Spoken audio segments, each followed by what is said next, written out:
नमस्कार, आयकॉन महाराष्ट्रामध्ये आपले स्वागत आहे।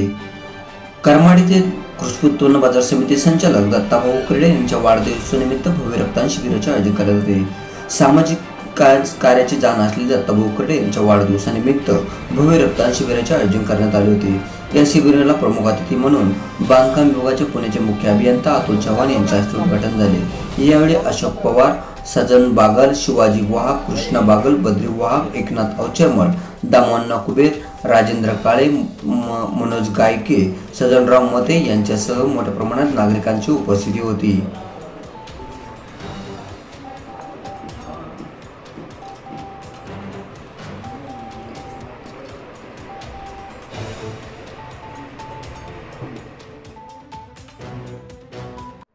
आमचे मित्र श्री दत्ताभाऊ उकरडे आपल्या कृषी उत्पन्न बाजार समिती छत्रपती संभाजीनगरचे संचालक आहेत। ते त्यापेक्षाही आणि भारतीय जनता पक्षाचे सक्रिय कार्यकर्ते आहेत। त्यापेक्षाही जास्त ते आमचे पारिवारिक संबंध आहेत, खूप जवळचे। आणि आज दत्ताभाऊंचा वाढदिवस आहे। या वाढदिवसानिमित्त त्यांना मी चव्हाण परिवारातर्फे, आमदार स्वामीनाथ चव्हाण यांच्यातर्फे आणि सर्व मित्र परिवारातर्फे त्यांच्या वाढदिवसात त्यांना शुभेच्छा देतो। आणि या वाढदिवसानिमित्त मी ईश्वरचरणी अशी प्रार्थना करतो की उत्तरोत्तर दत्ताभाऊंची अशी प्रगती होत राहो, त्यांना चांगलं आरोग्य लाभो, सुख समाधान त्यांच्या आयुष्यात मिळो आणि यश मिळो त्यांना। आणि मार्केट कमिटीचंच नाही तर इतरही ठिकाणी त्यांची प्रगती हो अशी मी त्यांना भरभरून शुभेच्छा देतो। धन्यवाद। सर, एक सामाजिक उपक्रम म्हणून त्यांनी रक्तदान शिबिर पण आयोजित केलं आणि संकल्प असा आहे की 47 बॉटल संकलन करायचे, तर काय वाटतंय?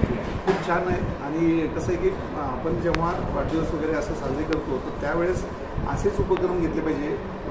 रक्तदान करणे, वृक्षारोपण करणे किंवा मुलांना वह्या पुस्तक वाटप करणे खूप स्तुत्य उपक्रम आहे ते। त्यामुळे सामाजिक बांधिलकी टिकते आणि त्यातून लोकांच्या आजारी लोकांसाठी मदत होते। तर अतिशय चांगला उपक्रम त्यांनी हाती घेतलेला आहे आणि दरवर्षी ते करतात, हा उपक्रम आवर्जून करत असतात। या उपक्रमातसुद्धा माझ्या खूप खूप शुभेच्छा। 47 नाही ते 100 हो। तर मी आज रक्तदान करणार होती तर ते थोडंसं माझ्या रक्ताची काही ही इम्बॅलन्स आहे, त्यामुळे आज नाही करत, पण मी 1 महिन्याभरात दत्ताभाऊच्या वाढदिवसानिमित्त नक्की म्हणतो। या निमित्ताने गावकऱ्यांना काय आवाहन करणार?